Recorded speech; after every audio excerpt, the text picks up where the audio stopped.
Et on prie ensemble avant de commencer. Seigneur, on te remercie parce qu'on peut venir à toi simplement, et merci parce que tu veux faire couler des torrents d'eau vive dans nos cœurs par ta parole et par ton esprit. Et on te demande ça ce matin. S'il te plaît, agis dans nos cœurs, Seigneur. On a besoin de toi. Parle-nous au travers de ta parole. Et on veut juste marcher avec joie et passer ce moment avec joie avec toi, Seigneur, parce que tu es bon, parce que tu es fidèle et parce que tu nous aimes. Et on veut t'aimer en retour, Seigneur. On t'aime, Jésus, en ton nom. Amen. Donc on continue l'évangile de Jean. Dans la première partie du chapitre 4, Jésus est fatigué, épuisé par son voyage. Il s'arrête et discute avec une femme de Samarie qui vient chercher de l'eau au puits. Et il lui donne cette image des torrents d'eau vive que Dieu veut faire couler dans nos cœurs. Et je ne sais pas si vous avez l'image d'un torrent d'eau vive, mais ça bouge, c'est puissant. L'eau est claire, limpide. Pourquoi ? Parce que rien n'y stagne. Et ce qui est beau avec l'eau vive, un torrent d'eau vive, c'est qu'elle a assez de puissance pour déplacer ce qui est le plus petit, donc c'est-à-dire des bactéries, mais elle a aussi la puissance de déplacer ce qui est le plus gros, des rochers. Et cette eau vive est faite pour laver notre âme, mais aussi pour que nous trouvions la paix et la vérité, maintenant et pour l'éternité en Jésus. Et on avait vu que Jésus avait une attention personnelle pour cette femme, intime, avec toutes les personnes et c'est la même chose pour toutes les personnes qui le rejoignent. Jésus rejoint intimement chacune des personnes dans ses évangiles, et c'est le cas pour nous aussi. Il connaît personnellement cette femme, c'est ce qui la rend heureuse, et aussi ce qui pèse sur elle. Et il connaît son péché. Avec amour et douceur, Jésus lui révèle ce qu'il sait sur elle, sans la juger, simplement pour lui montrer qu'il la connaît et qu'il l'aime.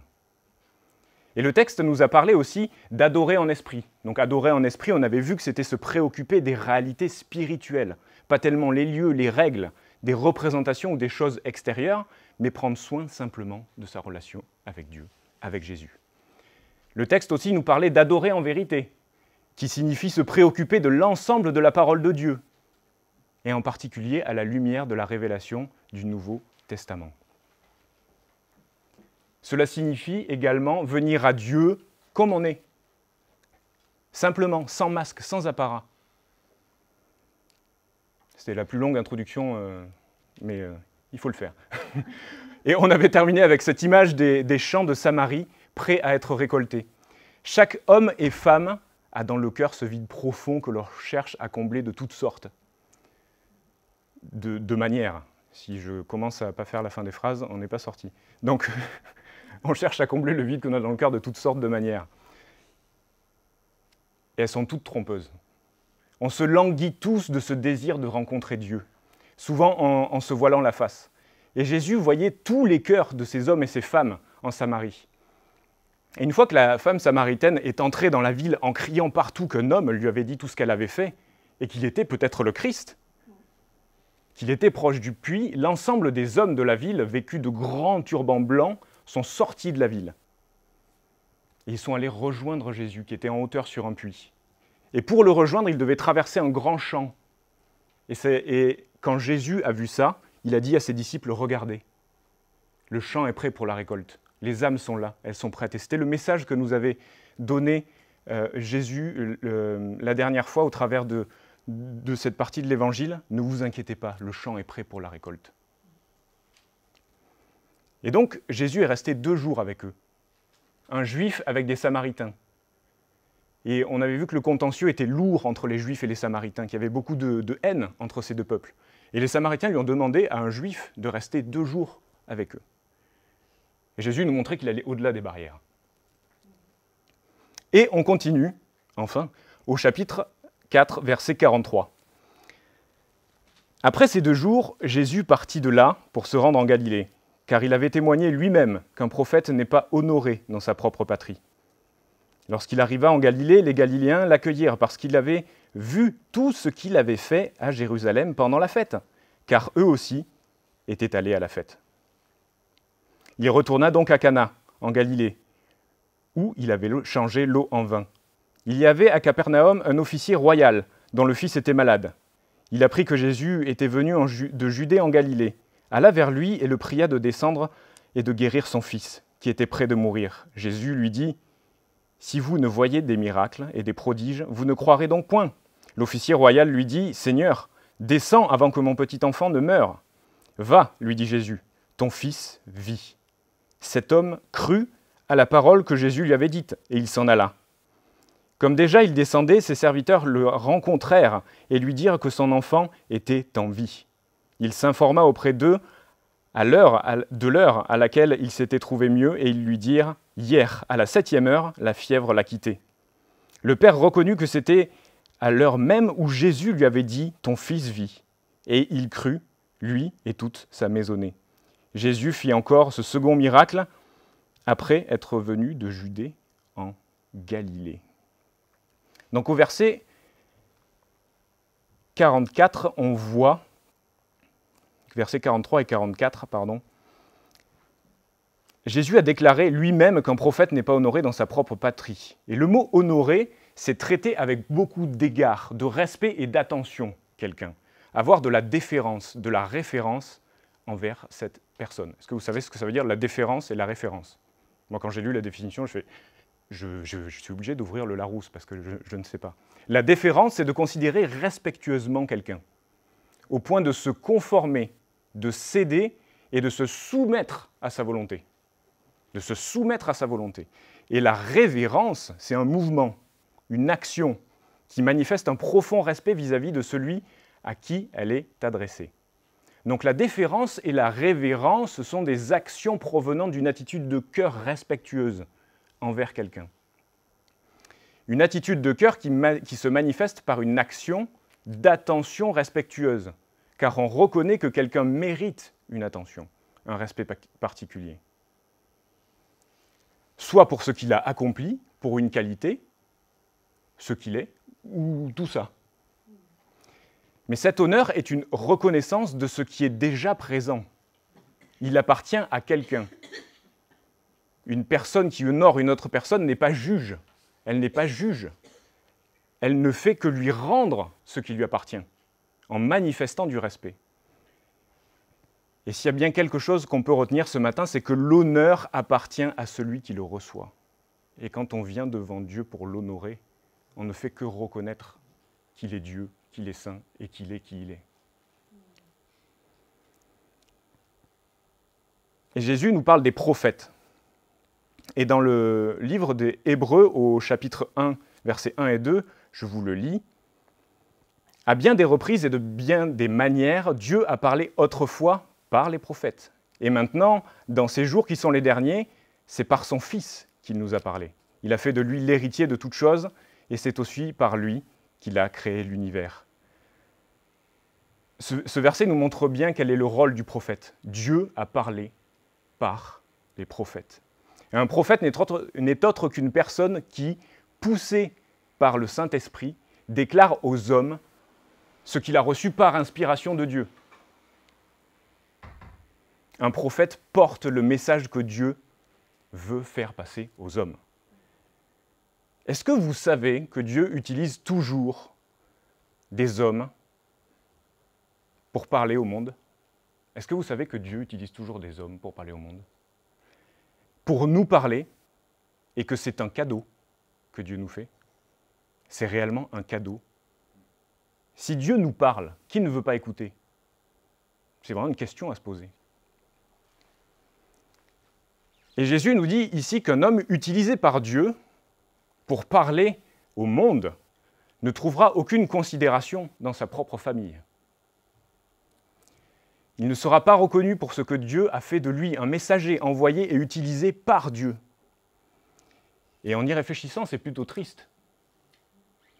Parce que Dieu, au travers de cet homme, au travers de cette personne, nous accorde un cadeau.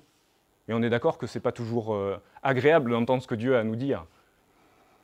Mais au travers de ça, Dieu veut nous parler, révéler sa volonté, nous bénir et se révéler à nous.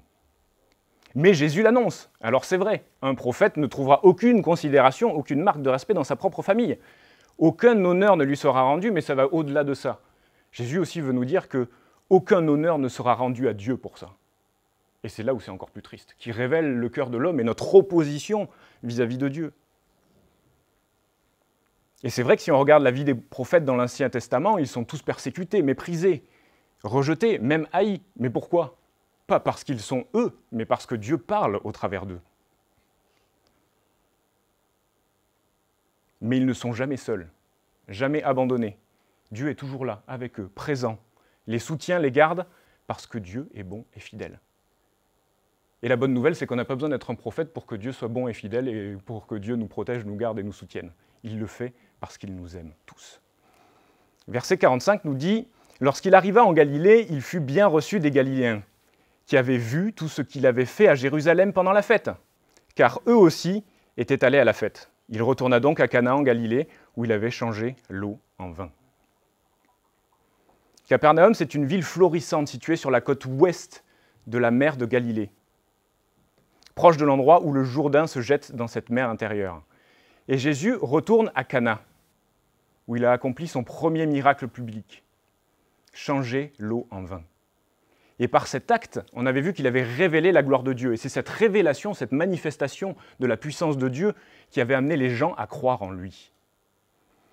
Et il y avait à Capernaum un officier du roi, dont le fils était malade. Et ayant appris que Jésus était venu de Judée en Galilée, il alla vers lui, il le pria de descendre et de guérir son fils, qui était près de mourir.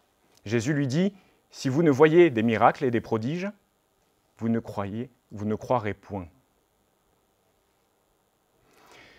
Est-ce que vous savez comment ça se passe, la réalisation d'un journal télé? Du coq à l'âne, comme on dit. Hop. L'envers du décor, les coulisses. Il y a un homme au centre, c'est le réalisateur. Et il y a plusieurs personnes qui ont des tâches très spécifiques. Chacune d'elles doit faire remonter des informations qu'elle reçoit ou qu'elle a au réalisateur. Le réalisateur va les gérer et avec toutes ces informations, il va donner le bon timing au journaliste pour parler. Et il va aussi envoyer les images au bon moment. Et c'est assez impressionnant de voir que tout est réellement réglé comme sur du papier à musique à la demi-seconde près. Ça fait vraiment pas penser à un orchestre, mais ça fait vraiment penser aussi à une armée qui se déplace ou un peloton d'armée. Tout est réglé, chacun connaît sa place, chacun sait quel est le référent, l'autorité qui donne un ordre et à qui il doit se référer. Et moi, personnellement, j'ai trouvé ça beau. Ce qui est encore plus beau, c'est que si le réalisateur donne le go au journaliste pour parler, le journaliste parle. S'il ne le donne pas, le journaliste ne parle pas. Le journaliste est toujours à l'écoute de son réalisateur. Imaginez-vous, moi je serais incapable de faire ce genre de métier, mais vous êtes devant une caméra et vous avez une oreillette, là, et il y a plein de gens qui parlent dans l'oreillette, notamment le réalisateur. Et il faut attendre le go du réalisateur pour parler et pour dire ce qu'on a à dire. Et même plus que ça, quand on m'a permis de regarder ça, il y avait deux journalistes. Et un journaliste qui a fait une petite erreur, mais c'est pas grave, c'est qu'il a commencé à parler avant le go du réalisateur. Et donc il a commencé à parler, et quand le réalisateur lui a donné le go, il s'est arrêté, et il a reparlé, et il a dit exactement la même chose, mais au bon moment. L'écoute et l'obéissance. On parlait d'obéissance, et Steve nous parlait d'obéissance avec les enfants tout à l'heure, mais c'est réellement ça, l'écoute et l'obéissance. Est-ce que ça ne vous donne pas envie d'avoir cette écoute et cette obéissance vis-à-vis de Jésus et vis-à-vis de Dieu? Si Dieu te dit go, tu y vas. Si Dieu te dit rien, ben, tu restes là où tu es. Et ici, on a un gouverneur, un officier du roi Hérode. Et cette personne, c'est un représentant officiel de l'autorité du roi. Ce n'est pas n'importe qui vis-à-vis du roi. Il reçoit les ordres directs venant de lui et a pour rôle de les exécuter ainsi que de faire respecter l'autorité de son roi sur le peuple. Il est l'un des serviteurs du roi Hérode, le représentant du roi. Ses actions vont avoir un impact sur l'image du roi. Cet homme est sûrement riche, a de l'influence, a de la puissance. Il a à disposition des moyens que peu de gens ont. Et pourtant, il est désemparé, il est désœuvré, il est désespéré. Et qu'est-ce qu'il fait? Il alla vers Jésus. Cet homme alla vers Jésus, malgré toute son autorité, son pouvoir, son influence. Et le mot grec utilisé ici, pour cette expression, veut littéralement dire aller vers quelqu'un dans le but de le suivre, aller avec lui, le suivre comme un chef. C'est un officier qui a prêté allégeance à Hérode. Il ne peut suivre un autre chef sans mettre sa vie et la vie de sa famille en danger. Et pourtant, c'est ce que cet homme va faire. C'est un choix, il l'a décidé. Parce qu'avant d'être un officier, c'est un papa désespéré, inquiet pour la santé de son fils et de son enfant. Il va oublier son allégeance, oublier le roi qu'il sert pour suivre un nouveau chef, un nouveau roi. Et cela nous questionne. Qui est le roi de ma vie? Qui est celui à qui je fais allégeance, que j'écoute? Qui est-ce que je suis? J'avais noté, il est toujours temps de changer, mais si vous suivez Jésus, ne changez pas. On est d'accord? On est d'accord. Et donc, il alla vers Jésus, et qu'est-ce que fait cet homme? Il pria Jésus, il le supplie, il l'implore. Il se met sous son autorité, en attendant sa réponse, en espérant qu'il réponde. Et Jésus va avoir une parole de prophétie où il va révéler son cœur et le cœur de tous les gens de sa maison, de sa famille. Et il lui annonce ce qu'il va se passer. Si tu ne vois pas de miracle, tu ne croiras pas en moi. Tant que toi et les membres de ta famille, ta maison, ne verront pas de miracle, vous ne croirez pas. Jésus voit et connaît nos cœurs, il connaît leur cœur. Et ce n'est pas une parole de jugement qu'il donne, mais c'est la révélation du contenu des cœurs de ces gens. Et c'est ce que fait la parole de Dieu, elle l'annonce, elle révèle ce qui est caché en nous. Et ce que Dieu aussi veut nous dire.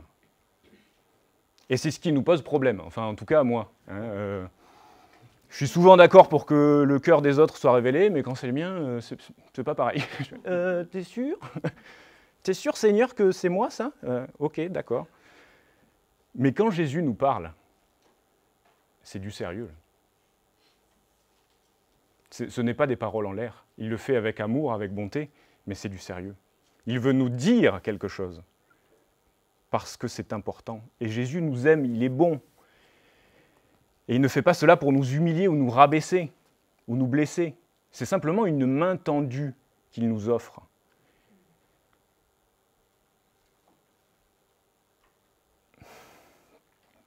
Et si on accepte cette main tendue, il agit, il nous restaure, il nous transforme, avec toute sa grâce et sa douceur. Donc Jésus voit le cœur de cet officier et voit le cœur des gens de cette famille et sait qu'ils ont besoin de voir un miracle pour croire. Alors que fait Jésus? Il va leur donner ce qu'ils ont besoin d'entendre et de voir. Il va leur apporter ce miracle. Et ce qui est extraordinaire dans ce passage aussi, c'est qu'on voit que Dieu agissait dans le cœur de cet homme avant même qu'il ne rencontre Jésus. Parce que Jésus était déjà venu, le texte nous le dit, à Cana. Il avait déjà fait ce miracle. Beaucoup de monde avait vu Jésus transformer l'eau en vin. Des gens avaient vu la manifestation de la gloire de Dieu, avaient cru en lui. Et si c'est comme pour nous, et ça doit être comme pour nous, il devait en parler à tout le monde. « Ouah, cet homme a fait ça, c'est Dieu révélé sur terre, c'est le Christ ». Donc cet officier avait dû entendre parler de Jésus. Dieu avait préparé le terrain dans son cœur. Au verset 49, l'officier du roi lui dit « Seigneur, descends avant que mon enfant meure. » Alors c'est très drôle parce que Jésus vient de lui dire quelque chose, il vient de lui dire ce qui va se passer, et l'homme, est comme il n'a pas de réaction vis-à-vis de ça. Et ça m'a fait penser quelle a été la réaction des disciples quand Jésus leur annonce qu'il doit être crucifié, mourir à la croix et ressusciter pour qu'il soit sauvé, pour que l'humanité soit sauvée. Un seul a réagi par la parole, c'était Simon, qui venait d'être appelé Pierre, élevé par Dieu. Mais il a réagi par sa chair, en s'opposant à ce que Jésus devait faire pour nous sauver par amour. C'était le plus rapide ascenseur social de l'histoire. Élevé par Dieu et rabaissé par sa chair.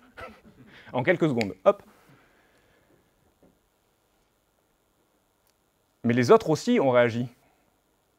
Ils sont restés dans le silence et l'incompréhension. Qu'est-ce qu'il nous dit? On ne comprend pas. Hein. Le Fils de l'homme doit être crucifié et doit ressusciter au bout de 3 jours. Qu'est-ce qu'il nous dit? Et un gros vide, une grosse incompréhension. Et donc cet officier pense à son fils mourant qu'il ne veut pas perdre. C'est un papa désespéré, on le comprend. Il n'a que ça en tête. S'il te plaît, sauve mon fils. Mais Jésus veut lui apporter plus que ça, plus que la guérison physique de son fils.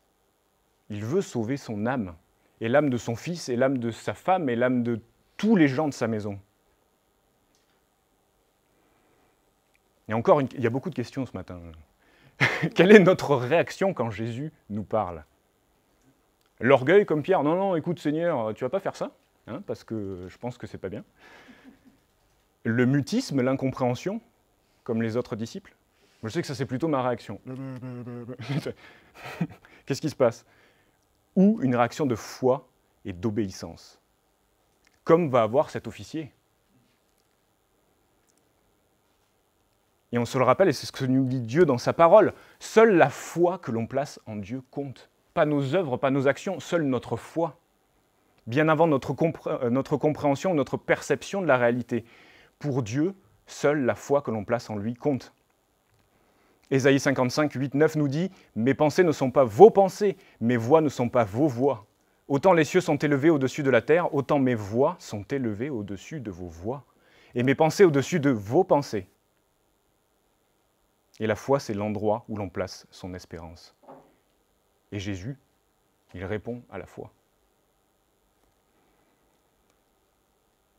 Et donc ce que dit cet homme n'est autre que « Jésus, si tu viens, mon fils va guérir. » Tu peux le guérir. Il met son espoir de guérison en Jésus. Il révèle sa foi. Et au verset 50, « Va, lui dit Jésus, ton fils vit. » Et cet homme crut à la parole que Jésus lui avait dite. Il crut à la parole. Et il s'en alla. Et c'était plutôt étrange ce que nous dit le texte, parce que cet homme croit en la parole de Jésus sans connaître qui est Jésus. Il a dû entendre. Mais le texte, après, va nous révéler qu'il ne croit pas encore en lui. Il croit d'abord en la parole.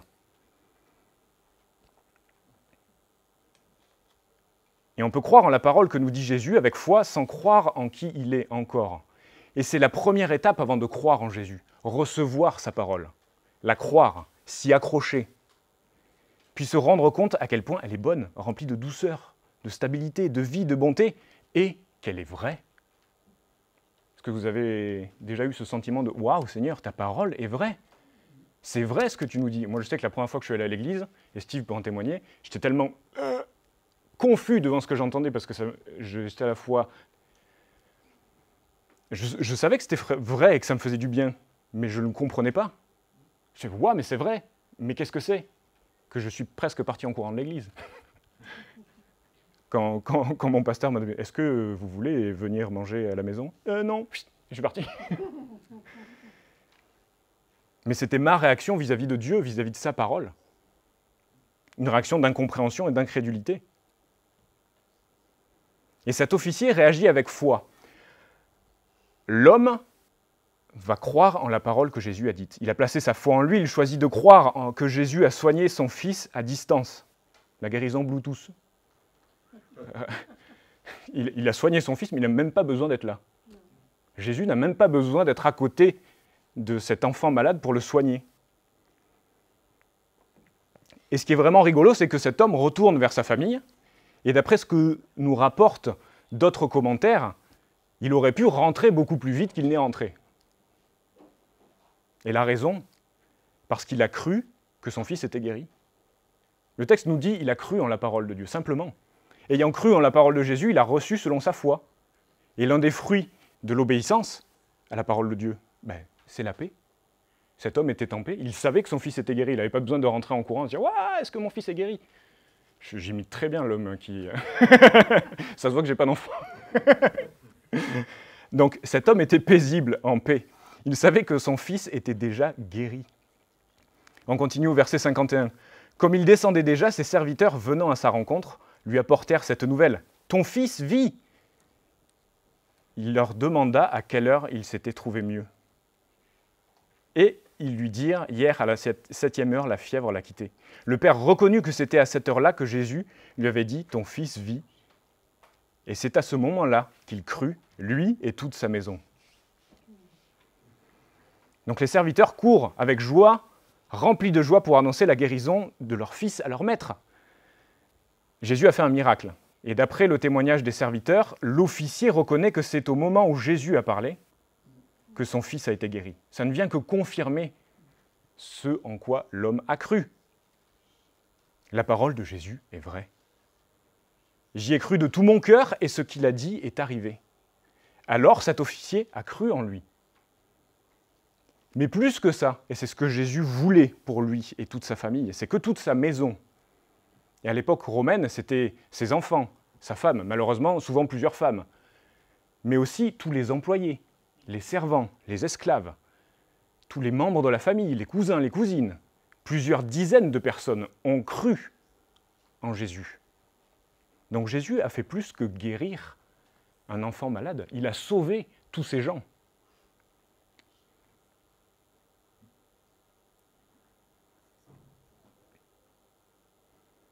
Et donc, ainsi s'accomplit ce que Jésus avait annoncé, verset 48. Verset 48, « Si vous ne voyez des miracles et des prodiges, vous ne croirez point. » Un homme a abandonné son allégeance, est venu à Dieu avec foi, avec une espérance. Jésus a vu son cœur, il a répondu à sa foi, par amour pour lui. Cet homme a été sauvé, mais tout son entourage a été sauvé. Comme quoi, notre choix d'aller à Dieu a un impact sur tous les gens qui nous entourent. Parce que si Dieu nous sauve et qu'il vient sceller son esprit dans nos cœurs et qu'il se révèle à nous, tous les gens autour de nous vont le voir. Souvent, ça va nous apporter des querelles, des conflits, mais c'est parce que Dieu agit au travers de chacun de nous. Cet homme a cru en Dieu. Et ok, croire en Jésus, ça veut dire quoi au juste? Parce que le texte nous dit croire en Jésus. Et on va tourner ensemble dans Matthieu 16 au verset 13.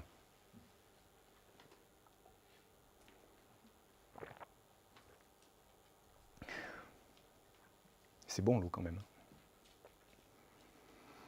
Matthieu 16, verset 13. Jésus, étant arrivé dans le territoire de Césarée de Philippe, demanda à ses disciples, « Qui dit-on que je suis? Moi, le Fils de l'homme. » Ils répondirent, « Les uns disent que tu es Jean-Baptiste, les autres Élie, et les autres Jérémie ou l'un des prophètes. Et vous?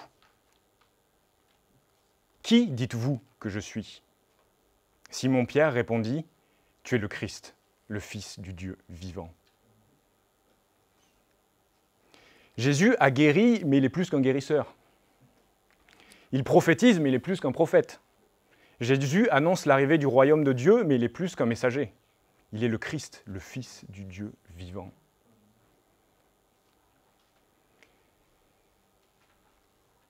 Et dans ce passage-là qu'on vient de voir, comme dans tous les passages des évangiles, Jésus rend toujours la discussion très personnelle, très intime. Il part de l'ensemble, qui dit-on que je suis?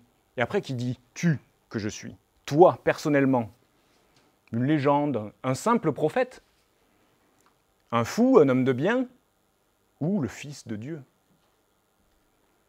Pierre dit qu'il est le Christ, le Fils du Dieu vivant, le sauveur du peuple que les Juifs attendent, mais aussi le sauveur de toute l'humanité. La foule, vos proches, peuvent dire, penser des choses sur Jésus. Mais toi, qui dis-tu que je suis? Demande le Christ. Sans s'appuyer sur la foule, sans s'appuyer sur les proches, ou leurs possibles réactions. Je sais que moi, c'est souvent un piège pour moi. Qui dis-tu que je suis? Qui? Si tu ne connais pas Jésus comme le Fils de Dieu, reconnais qu'il est le Christ, le Fils du Dieu vivant. Et si tu sais qu'il est le Christ, le Fils du Dieu, tiens fermement ça, accroche-toi à ça. Il est le Christ, le Messie, le Fils du Dieu vivant. Merci Seigneur pour ça, merci. Je me décale parce qu'au départ, il y avait des animaux. Et la première image, c'était un pigargue. Est-ce que vous avez déjà vu un pigargue en vrai, ces aigles à tête blanche? Ouais. Ce sont des oiseaux majestueux, on est d'accord. Et ils ont une manière assez particulière et spectaculaire de trouver un partenaire et de se mettre en couple. À la saison des amours, si un mâle rencontre une femelle, que les deux se plaisent, ils commencent à monter dans le ciel. mais montés très haut, ils prennent des thermiques, et ils s'envolent dans le ciel. Et arrivé à une certaine altitude, ils s'agrippent l'un à l'autre par les serres et ils se laissent tomber. Mais ils se laissent tomber plusieurs centaines de mètres. Et c'est une marque de confiance de l'un envers l'autre. S'il y en a un qui se détache au bout de suite, c'est qu'ils n'ont pas confiance. Et donc du coup, ils ne vont pas former un couple, ils ne vont pas se lier. Mais s'ils arrivent presque à ras le sol et qu'ils sont toujours accrochés l'un à l'autre, ils vont se séparer. Et toute leur vie, ils auront ce lien. Ils vont être fidèles l'un à l'autre. Et dans le chant qu'on a chanté, on pouvait dire « Merci Seigneur » et que tout ce qui respire loue le Seigneur. Et au travers de ça, de ces oiseaux, on peut voir la bonté de Dieu, la fidélité de Dieu. Et c'est beau. C'est aussi triste parce qu'on se rend compte que des oiseaux sont plus sages et plus fidèles que les hommes de ma génération. Mais c'est pas grave. Ce qui compte, c'est ce que nous, on décide de faire. Est-ce que ça ne vous donne pas envie d'avoir cette relation de confiance, d'amour, de fidélité avec votre partenaire et avec Jésus? Faites-le. Voilà, c'était le conseil du jour. Faites-le. C'est tout. Mais développez cette attitude de confiance. Accrochez-vous l'un à l'autre avec confiance et fidélité. Ça pourra faire mal des fois, mais ça vaut le coup. Développez ça, cultivez ça pour vous. Si vous n'avez pas encore de partenaire, ou si vous êtes seul, priez pour avoir cette relation de confiance. Mais il y a plus que ça que d'avoir une relation de partenaire. Il y a avoir cette relation avec Dieu, avec Jésus. Et ça va au-delà que d'avoir une relation avec un homme ou une femme. Et moi, je vous encourage à développer, à cultiver ça. Cette relation de confiance avec Jésus. Il nous tend la main sans cesse. Prenez ses mains, là, et laissez-vous guider. C'est un apprentissage, ça prend du temps, mais faites-lui confiance, parce qu'il vous aime. Et c'est certain que si on est dans une situation où on tombe, on chute littéralement, mais qu'on est entre les mains de Dieu, on peut avoir l'impression de tomber, mais Jésus ne nous laissera pas tomber. Il nous rattrapera au bon moment, au bon endroit et de la bonne manière. Et c'est ce que les membres de cette famille ont saisi, cette espérance éternelle que Dieu leur a offerte. Qu'il est le Christ, le Fils du Dieu vivant, leur Seigneur et Sauveur. Ils ont choisi de mettre leur confiance en Jésus et de s'accrocher à ça. Ils ont suivi l'exemple de leur père, de leur époux, de leur maître. Et ils ont été sauvés. Et Jésus sait comment nous rejoindre, mais il sait comment rejoindre nos proches, tous les gens qu'il y a dans la rue, tous les gens qui ne le connaissent pas.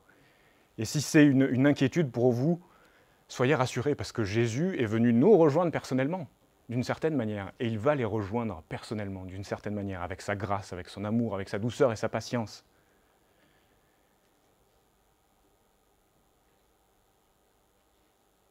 Et si vous croyez en lui, laissez-le vous parler. Laissez-le vous tenir par la main. Au verset 54. Jésus fit encore ce second miracle lorsqu'il fut venu de Judée en Galilée. Donc ce second miracle est comme le premier.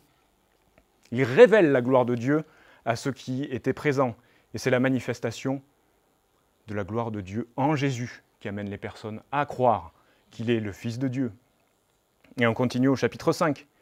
Après cela, il y eut une fête des Juifs, et Jésus monta à Jérusalem. Or, à Jérusalem, près de la porte des brebis, il y a une piscine qui s'appelle en hébreu Bethesda, et qui a 5 portiques. Essayez de vous rappeler un des livres de l'Ancien Testament, c'est le livre de Néhémie, où toute la muraille de Jérusalem a été détruite. Et Dieu met dans le cœur de Néhémie cette tristesse et ce désir de reconstruire, de rebâtir cette muraille. Et donc toute la muraille de Jérusalem a été reconstruite et cette muraille avait 12 grandes portes. La muraille, à l'époque de Jérusalem, avait été... à l'époque de Jérusalem. À l'époque de Jésus, à l'époque de Jésus, a été modifiée, agrandie. Et en gros, l'endroit où se rend Jésus, cette piscine, où se trouvent de nombreux malades, est situé au nord-est, en haut à droite de Jérusalem, assez proche du mont du Temple, où est érigé le Temple pour honorer Dieu. Et d'après les données que l'on a, ce dont on est certain, c'est qu'il y avait de l'eau et des gens. Voilà, il y avait de l'eau et des gens. Après, est-ce qu'il y avait un bassin ou 2 bassins Il y a des hypothèses, donc on ne va pas en parler. Donc, un trou rempli d'eau, où on peut se baigner, des gens malades autour, et 5 portiques. Est-ce que vous savez ce que c'est un portique? C'est... Exactement. C'est une grande porte qui donne sur une allée, et cette allée est longée par des grandes colonnes, et couverte. Donc il y en avait 5. On comprend rapidement que ça entourait toute la piscine et qu'on pouvait partir dans toutes les directions ou arriver de toutes les directions. Au verset 3 nous dit « Sous ces portiques était couché un grand nombre de malades, des aveugles, des boiteux, des paralytiques, qui attendaient le mouvement de l'eau, car un ange descendait périodiquement dans la piscine et agitait l'eau. Et celui qui y descendait, le premier, après que l'eau avait été agitée, était guéri. Quelle qu'ait été sa maladie ?» Donc essayez d'avoir cette représentation, cette image des 5 grandes allées, longées de colonnes, couvertes, en pierre, autour d'une piscine. Et dans ces allées, des dizaines et des dizaines, voire des centaines de personnes malades, souffrantes, qui avaient un handicap physique ou autre. Est-ce que vous êtes déjà foulé la cheville? On est d'accord que c'est pas marrant. C'est douloureux, c'est limitant, mais c'est pas très grave. Un peu de froid, de mobilisation articulaire, d'antidouleur, et hop, c'est reparti. Mais ici, le texte nous parle de personnes qui vivaient il y a 2000 ans. Ce qui nous paraît être un petit problème maintenant, de santé, ou une petite limitation physique, était à l'époque un aller simple vers la misère, ou pire. Et une cheville foulée au temps où le moyen principal de se déplacer, c'était la marche, on comprend très rapidement que la vie peut être beaucoup plus compliquée.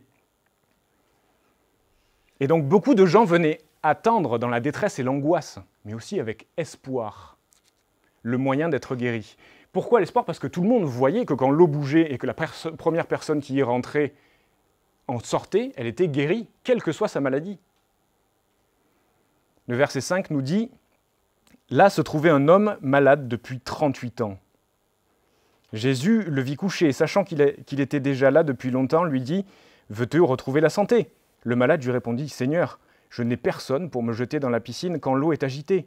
Et pendant que j'y vais, un autre descend avant moi. » « Lève-toi, lui dit Jésus, prends ton lit et marche. » Quand Jésus voit cet homme, il comprend et il sait qu'il est malade depuis longtemps. Et 38 ans à rester au même endroit, à attendre, à souffrir, c'est un peu bête ce que je veux dire, mais ça doit être long. Mais vraiment. Hein. Et ça fait un peu relativiser, moi ça me fait un peu relativiser mes douleurs. Dire, ah, je me suis foulé un truc, je vais en avoir pour 2 semaines. Non, non, ça faisait 38 ans, j'en ai 36. C'est-à-dire tous les moments dans ma vie où je me suis dit, eh là, la vie, ça commence à être long, et ça fait 38 ans qu'il l'attend, avec sa maladie, avec ses peines, avec ses souffrances, et avec son espoir et sa foi. Et Jésus ne demande qu'une chose, est-ce que toi, personnellement, encore une fois, c'est personnel, est-ce que toi, tu veux être guéri? Et la réponse de cet homme est déchirante. Bien sûr qu'il veut être guéri, mais il lui révèle aussi toute sa frustration. Ça fait 38 ans que j'essaye. J'ai tout essayé, Seigneur. Mais j'y arrive pas, je peux pas. Je peux pas, Seigneur, je peux pas être guéri.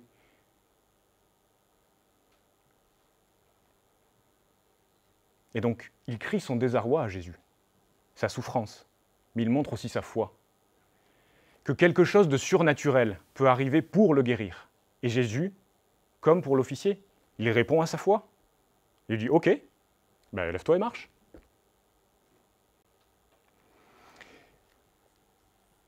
Et dans le même esprit que ce dont on a parlé, la réaction des disciples, quand Jésus leur dit « Qui dis-tu que je suis ?» Ou quand, pas ça, oubliez. Quand Jésus leur dit, j'ai oublié, ça va revenir, quand Jésus les met face à ce qui va se passer à la croix, qu'ils ne comprennent pas, ou alors que Simon réagit par orgueil. Est-ce que ça vous est déjà arrivé de voir quelque chose de si incroyable que vous avez du mal à réaliser que ça s'est vraiment passé? Moi, j'étais au Canada et j'ai vu des baleines. Donc il y avait les baleines, on voyait le dos des baleines avec les jets d'eau, on voyait les queues. Waouh!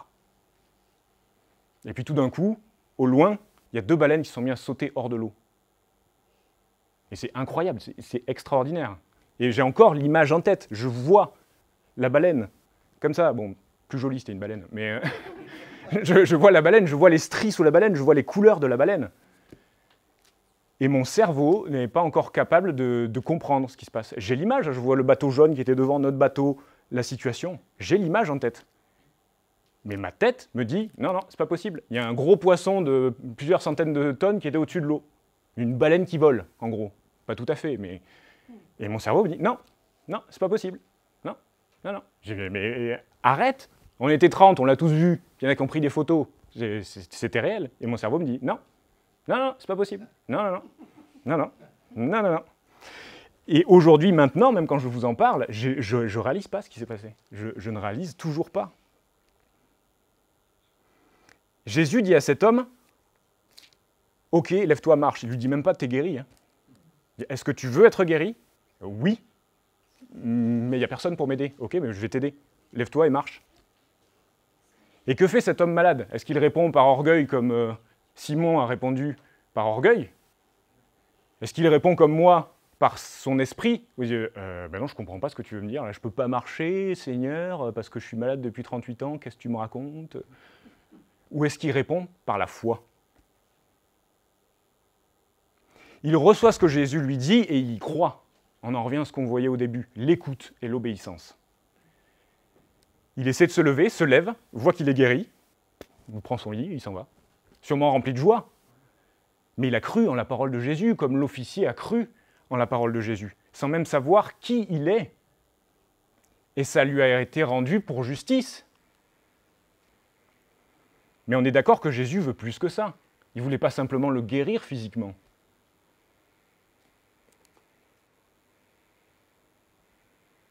Il voulait une guérison spirituelle qui passe par la reconnaissance que Jésus est le Fils de Dieu, qu'il est le Christ. Par une nouvelle naissance où l'Esprit de Dieu vient se sceller dans son cœur, vivre en lui à jamais. Verset 10 nous dit, « C'était le sabbat ce jour-là, les Juifs dirent donc à celui qui avait été guéri, « C'est le sabbat, il ne t'est pas permis de porter ton lit. » Il leur répondit, « Celui qui m'a rendu la santé m'a dit, lève-toi et marche. » Ils lui demandèrent, « Qui est l'homme qui t'a dit ça? Prends et marche. » Mais celui qui avait été guéri ne savait pas qui c'était, car Jésus avait disparu dans la foule, qui était à cet endroit. Le mot sabbat, littéralement, ça veut dire cesser, se reposer. Il s'étendait du du vendredi soir au samedi soir. Aucun ne devait produire un travail. Dans le livre Exode, au chapitre 16, versets 22 à 30, je vais citer beaucoup de versets du livre d'Exode, et moi je vous encourage à relire l'Exode. Et ça nous apprend comment a été instauré pour la première fois ce jour dédié à Dieu. Dédié à passer du temps avec Dieu. À la base, c'est ce pourquoi... C'était un peu fort. À la base, c'est ce pourquoi Dieu nous a créés, pour vivre et passer du temps constamment dans sa présence. Durant l'Exode, dans le désert, Dieu laissait tomber tous les jours la manne pour nourrir son peuple, Israël. Et un jour, il n'y eut pas de dépôt. Et Dieu a demandé à son peuple de rester dans les tentes, de ne pas sortir pour aller chercher de la manne. Et la manne, qui normalement se détruisait au bout de 24 heures, ne pouvait plus être consommée, a duré 48 heures. C'était la première apparition de ce jour de repos. « Repose-toi, mon peuple », disait Dieu. Puis le sabbat est devenu un commandement donné sur le mont Sinaï. Il représente ce signe d'alliance qui faisait d'Israël un peuple saint, un peuple choisi par Dieu. Non pas parce qu'il était extraordinaire, mais parce que Dieu les aimait et qu'il voulait se révéler au travers d'eux. C'est ce que nous dit Exode au chapitre 19, verset 6.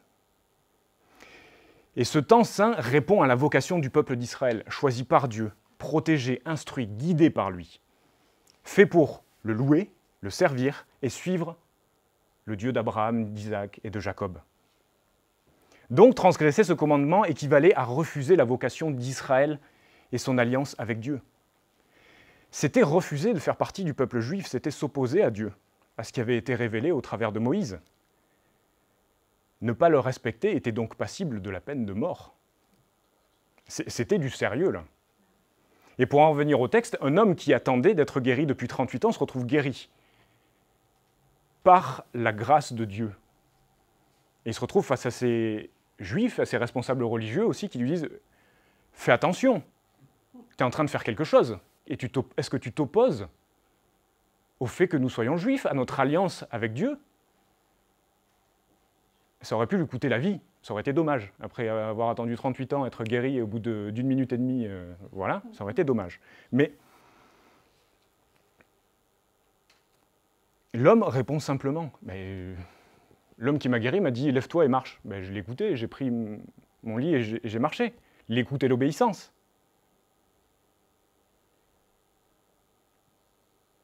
Le texte nous dit aussi que Jésus n'était plus là et que l'homme ne savait pas qui c'était qu'il avait guéri. Et on en revient au même processus que pour l'officier. Cet homme crut en la parole, mais il ne connaissait pas Jésus pour qui il était.